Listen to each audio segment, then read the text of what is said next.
वार्षिक परीक्षा कक्षा 9 विषय सामाजिक विज्ञान का पेपर है। आज हम इनके आंसर बताएंगे। प्रश्न क्रमांक 1, निम्नलिखित प्रश्नों में से सही विकल्प का चयन कर लिखिए। पहला, भारत किस महाद्वीप का हिस्सा है? इसका आंसर होगा ब नंबर। दूसरा, इलाहाबाद में किन नदियों का संगम स्थल? इसका आंसर होगा अ नंबर। तीसरा, प्रथम विश्व युद्ध कब लड़ा गया? इसका आंसर होगा अ नंबर। चौथा, संविधान की प्रारूप कमेटी के अध्यक्ष कौन थे? इसका आंसर होगा ब नंबर। पाँचवा, भूमि मापने की इकाई है? इसका आंसर होगा द नंबर। छठवां, बंगाल में किस वर्ष अकाल पड़ा था? इसका आंसर होगा अ नंबर।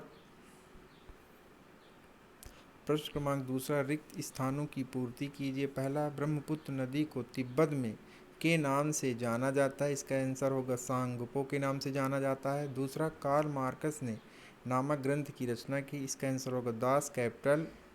तीसरा, लोकतंत्र नागरिकों का बढ़ाता है? इसका आंसर होगा सम्मान बढ़ाता है।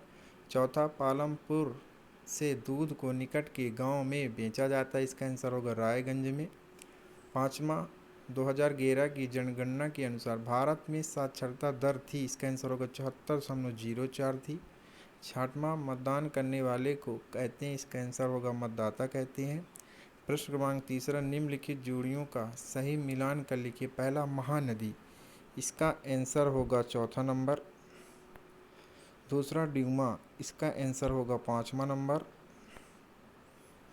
तीसरा, देश का सर्वोच्च कानून, इसका आंसर होगा पहला नंबर। चौथा, निर्धनता रेखा का आकलन, इसका आंसर होगा दूसरा नंबर।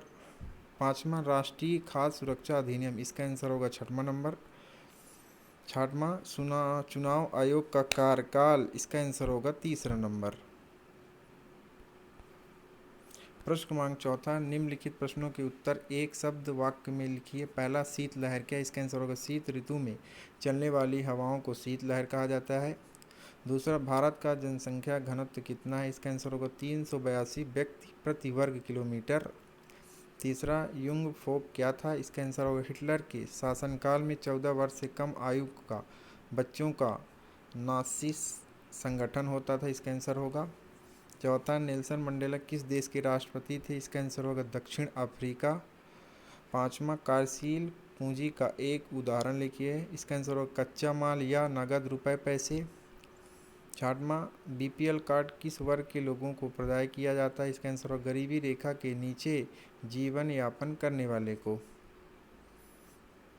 प्रश्न क्रमांक पाँचवा, निम्नलिखित कथनों में से सत्य अथवा असत्य कथन छांटकर लिखिए। पहला, लू शीतलहर में चलने वाली गर्म हवाएं, ये असत्य होगा।